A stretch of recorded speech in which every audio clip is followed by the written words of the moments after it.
started hearing whispers about Thrawn's return.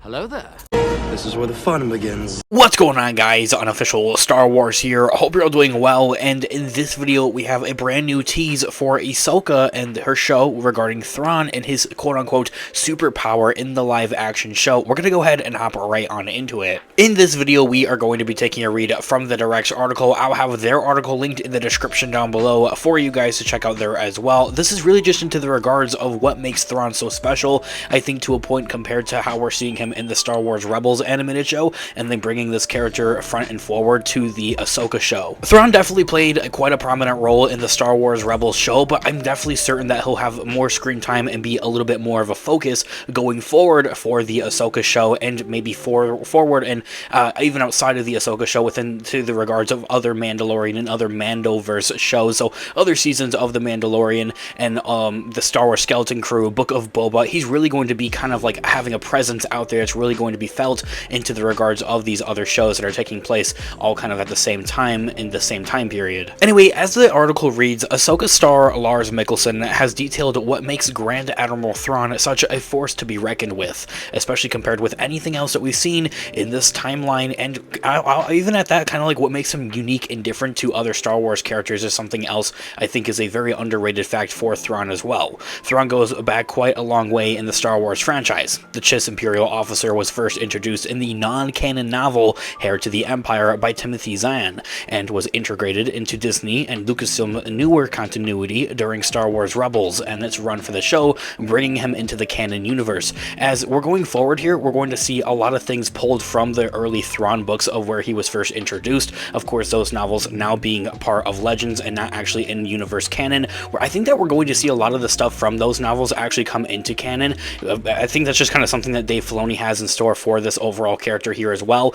He also recently talked about and discussed how he's working very closely with the author of those novels, Timothy Zahn, to really get the character of Thrawn correct, because Timothy Zahn is the creator of Thrawn as an overall character as well. So he said that he's been working very closely with Timothy Zahn to actually get this character right, nail him quite perfectly, bringing him into the live action spectrum and universe for Star Wars here as well. I think even then, to the Heir of the Empire novels, we even had our first little tidbit on that, as Heir of the Empire had been name dropped in the Ahsoka trailer itself as well. Thrawn was last seen in canon being taken into hyperspace by a group of Purgles alongside with his Star Destroyer and Ezra Bridger. The Purgles are these little space whales essentially that are able and capable to travel in hyperspace. We see them in the first episode of The Mandalorian Season 3, so you can already kind of see where that's going and how they're setting those things up. We also know at the end of Star Wars Rebels is that Thrawn and Ezra Bridger go off together into the unknown regions. So when they find each other, when we find Thrawn, we're going to find Ezra. When we find Ezra, we're going to be finding Thrawn here as well. That's really going to be the main premise of Season 1 of the Ahsoka show. When we do find Ezra Bridger, we're not knowing like the condition that he's in all that much. He probably could have changed a lot, or he could be the same old kid that we know and love from the Star Wars Rebels animated show. Only time will tell, and we'll see how it plays out. He will, though, however, be back in the Ahsoka show on Disney Plus into regards of Thrawn, where he will be portrayed by Lars Mikkelsen, who initially voiced the character originally in Star Wars Rebels as well. That's also something that's been long-standing for quite some time, and it was officially confirmed just the other week at Star Wars Celebration that Lars Mikkelsen will finally be bringing the life, or the overall life, this overall character to life in live action here, after firstly having voiced the character. And it's been something that's been speculated and rumored for quite some time here now, something that we've discussed here time in and time out here on the channel, and every time Lars Mikkelsen has always denied it, no matter how many different rumors and speculations had pointed towards that he would be the one to be playing Thrawn in live action for the Ahsoka show. Anyway, recently speaking to comicbook.com, Thrawn actor Lars Mikkelsen broke down what makes his character a much worthy adversary, something that's different, something that's unique in not just the Star Wars universe and spectrum of things, but I think also to the regards of like anything that we've ever seen when it comes to like shows and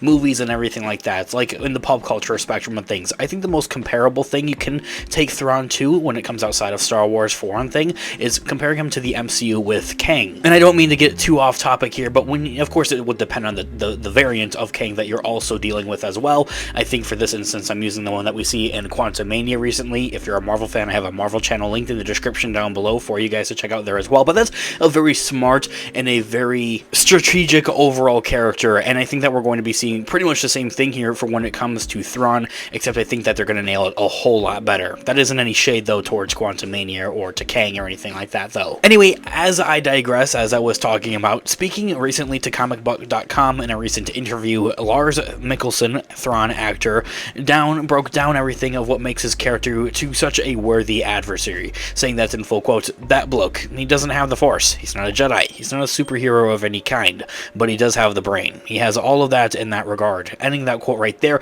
we really do see how Lars Mikkelsen is teasing of like how strategic essentially Thrawn is going to be as an overall character for when it comes to the Ahsoka live action show. And then, as I had also mentioned earlier on in this video, of how we're going to, I think, to see a lot more Thrawn overall. I think he's going to be playing a much more prominent role here for the Ahsoka show. That isn't to say that he didn't for the Rebels animated show, but I definitely have a feeling that he's going to be like almost like a second main character for the Ahsoka show here going forward. Anyway, the article continues by saying that this certainly lines up with his portrayal in Rebels.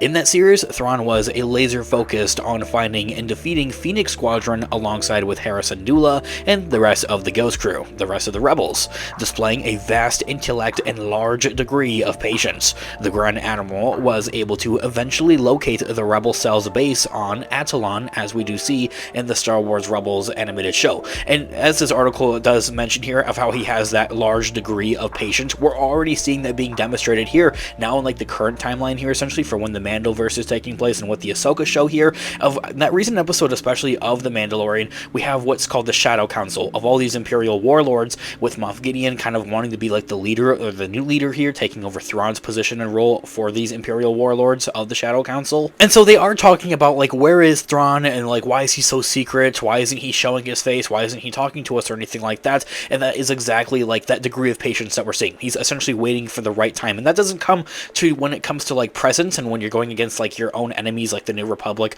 or the Mandalorians also in this case here as well, but that comes to when you're like your own co-workers there essentially as well. Lars Mikkelsen had also expanded on his remarks about Thrawn's brain power and his like overall strategic ideas here in that same interview by saying in full quote from Lars Mikkelsen, "How does he stack up against characters like Ahsoka, Sabine, and all these other people that we're going to be seeing and possibly antagonize in the live action series?" What I mean is that his superpower is his mind, which is really and always like 7 paces ahead of everybody. And I'm in that sense also ahead of you as an audience. I think, so that's what you expect. Ending that quote right there, he's also kind of giving us a little bit of leeway there and like a little bit of a tease there at the same time of that he does of course know how things are going to be playing out. The Ahsoka show, I believe that it has wrapped up its filming and production and everything like that, and that he does know how this show is going to play out here, of course. This here all being said, this is just the beginning of Thrawn and his role in Dave Filoni's Mandoverse here. It's very recently been revealed that the franchise veteran Dave Filoni himself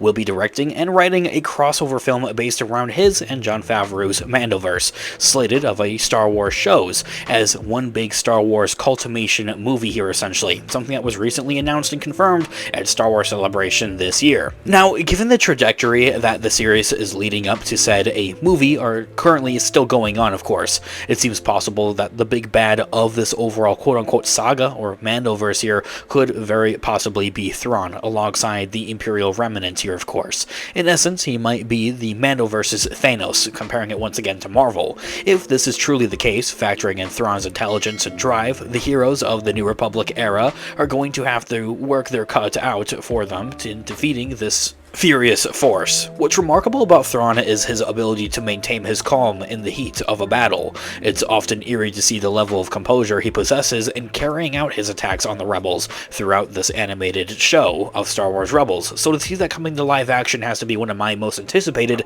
and exciting things to see here going forward. What are you looking forward to seeing most in the Star Wars Ahsoka show live action on Disney+? I would love to hear all of your thoughts and opinions in the comment section down below. And so of course, this has been Unofficial Star Wars. Thanks so much for watching today's video. I'll catch you guys in the next one. Have a great one, guys. May the Force be with you as always. Peace out.